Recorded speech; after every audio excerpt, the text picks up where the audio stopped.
Saram everyone. So welcome to Panchavati Villas. This is a gated community started by 10 around 10 alumni from Science Institute of Higher Learning. So I'm going to give you a walkthrough of this our gated community, where we have been successfully doing lots of eco-friendly practices, and also completely chemical-free, pesticide-free, fertilizer-free, organic gardening, home gardening. So I'll give you a walkthrough. So stay tuned. Sure. So the entire area, this you see, it's around quarter an acre. So all the 10 members have allocated this particular land right now for rainwater harvesting.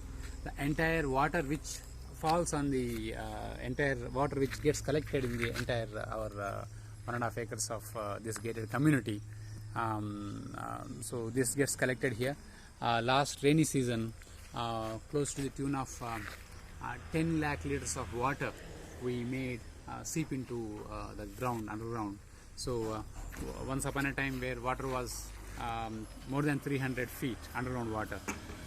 So I think in our borewell it was 750 feet.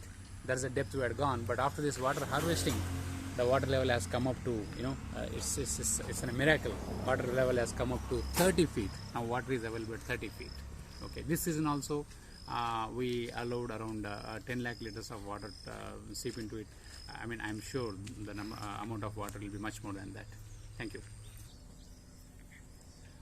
So now going to how we are able to do the organic farming, organic home gardening. So this is a small shed, and yeah, there she comes. She's readily waiting, Lakshmi. So this is a Punganur breed cow.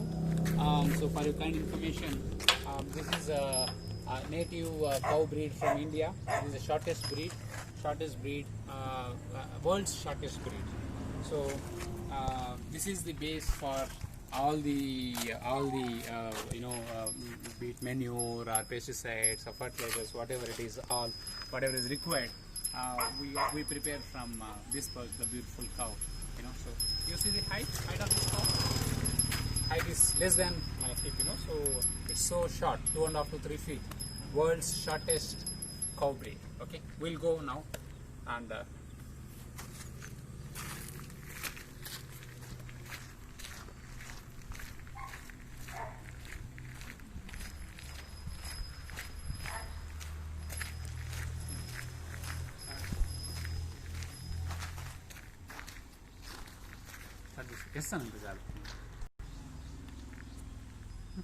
So here we have the small cow shed where whatever dung is collected.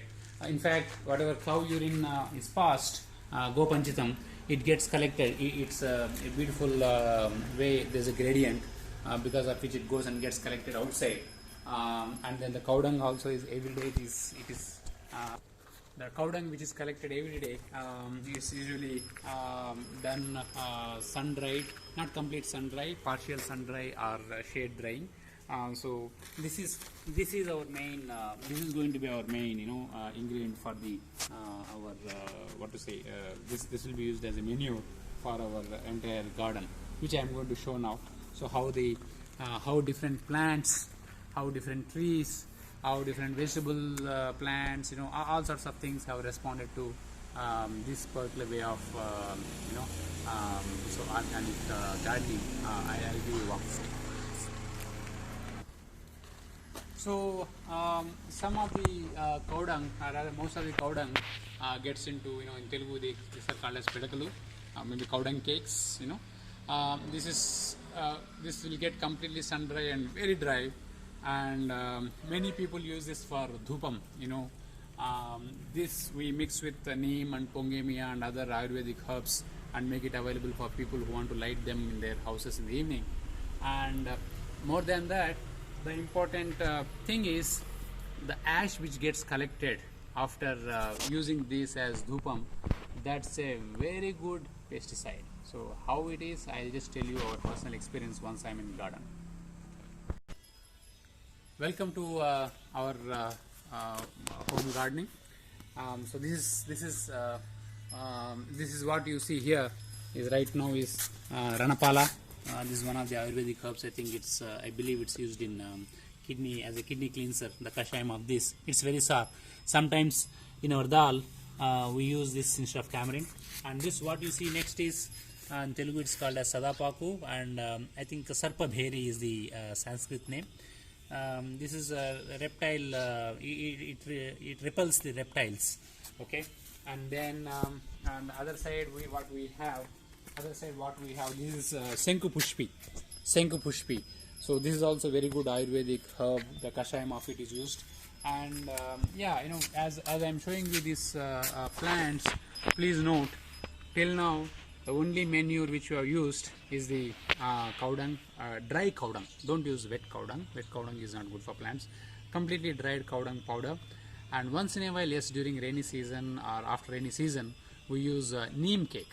Neem cake, you just dig it up some little bit and then put it.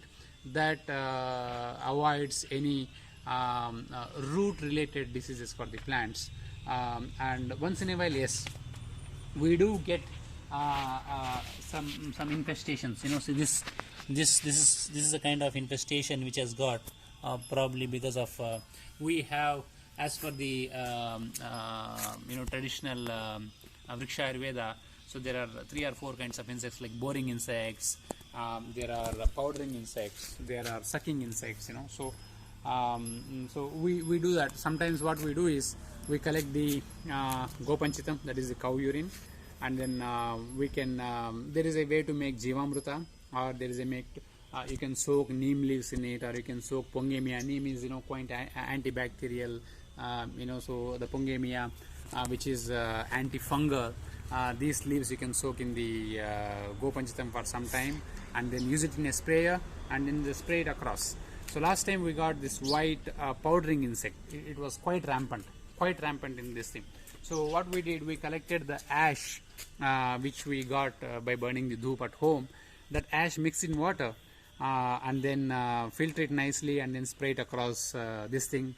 One spray, entire that white insect, entire thing went off. So everything was so clean and plants again became so healthy. So here we have roses. We get very good roses during the season. So, and we also have parijata. So this is used quite a bit in antivirals and anti-parasitic this thing kashayam. And we have sweet potato. You see the sweet potato, we just kept one plant. Show sweet potato. So we just kept one plant and it is spreading very widely. So, and then we have mango tree. The way it is, the new leaves are forming, the very healthy, very healthy new leaves which are being formed. Very new healthy leaves, So, and then we have some ornamental plants, and there we have the coconut, and then there you see the papaya, the whole bunch of papayas. Just not even a single drop of chemical pesticide or chemical fertilizer or whatsoever has gone into it. It's all natural, and in fact there is so much demand that lots of devotees, lots of people in Puttaparthi, they come and they request for our papayas because they taste different, and then also it's absolutely chemical free. Please come along. So here we have guava, so it is yet to bloom, guava. So and here we have the bananas. Yeah. So the bananas. So this is one plant, bananas, and and other side also one more banana. This thing, the crop we have got. Yeah, that is the second plant of banana. And if you see the down, can you focus here? You see down here. See here. So this is a cow dung. We have just put it, and just with this cow dung alone, it is able to. These guys are able to come up so nice, and they are flowering. They are giving fruits. Okay. So just off track, you see 2 bunnies here. So we have a small internal cage, cage which human beings can walk in. So these guys, they are trained to come whenever you call them. And we also have birds. They're there for a purpose. So this down is all the natural soil, and once in a while we can take this soil out and then use it for the spraying across the spread it, add it to the all trees. That becomes as a very good manure. And so these guys, whatever vegetable waste, everything is that they eat that and they convert into good manure. That's the advantage. So we have, this is Amrutavalli, Tepadiga locally called as, it's Giloy. So nowadays, this is very good antiviral. Any viral fever season, you drink kashayam of this every day, 1 cup. That's going to make wonders. And then here you see we have pomegranate, and then we had close to 50 pomegranate, 50 to 100, I think, yeah, more than 50 pomegranates last season. Amazing taste. And here we have the citrus, that is Kamla. Always it's better to have 1 or 2 citrus things in your garden, because they can control the termites also. And here we have the biryani leaf, it's a kind of spice, and flowering trees, star jasmine, regular jasmine, gundumalli, and yeah, this is most important for my family.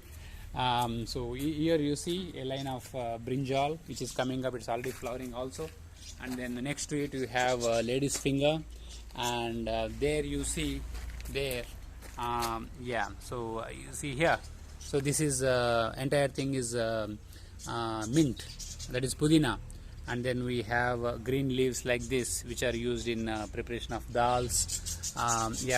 The thick thing which you see there is amrutavalli. That's okay, fine. So, and then we also have beetle leaf creeper, which you see there. Okay. Thank you. Come along. For shortage of time, I'm just rushing through.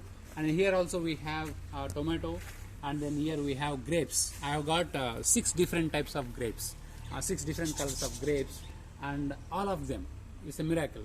All of them, they have responded very well, and we have built the infrastructure to because they can live for 7 to 10 years. They can give you fruits. So we are going to put it there.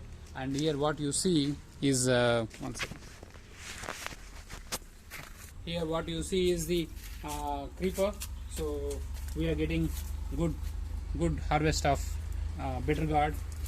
So yes, till now you see the health of leaf. So the bitter gourd, the flowers. And it is just growing up on its own. And the only manure we have used is this. And when that white kind of mosquito or insect kind of thing came, and what we had sprayed was gopanchitam, and also the water of the ash, which is again made up of gomayam, that is cow dung.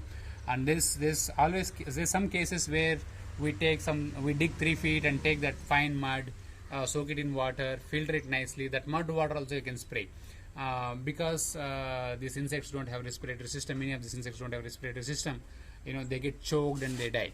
So this is zero cost. This is zero cost. And when it is too cloudy, many times this flowering would get affected. These flowers will start falling off. So that time, what we do is we take buttermilk or curd and allow it to soar as much as possible. 3, 4, a week, 1 week. Make it as sour as possible, dilute it very nicely, okay, and then filter it and then spray it again. So the entire flowering happens very rich, and all the flower gets retained. So in fact, I am even experimenting with growing pepper. Pepper also is responding good, So, and here we have all the chilies, the red colors and green chilies and red chilies. You see the pepper plant. Can you focus on that? Yeah. And the plant you see here is the lemon, again citrus. So this also has responded very good. So we should have a citrus season very soon. So quickly, come. And we have Panasa, the jackfruit tree here. So this is also coming up very nice. Wow, looks like some kind of no, it's too young, but yeah. So jackfruit is one is jackfruit, and next thing is the leaf. You prepare idlis in leaf. That will become very highly medicinal. You take all the benefits of this thing. So that's probably for a different this thing. So the final leg of our garden I'm going to show. We have a couple of papaya, and then we have, you see this flower. This guy is responding so nicely. The white mandaram hibiscus.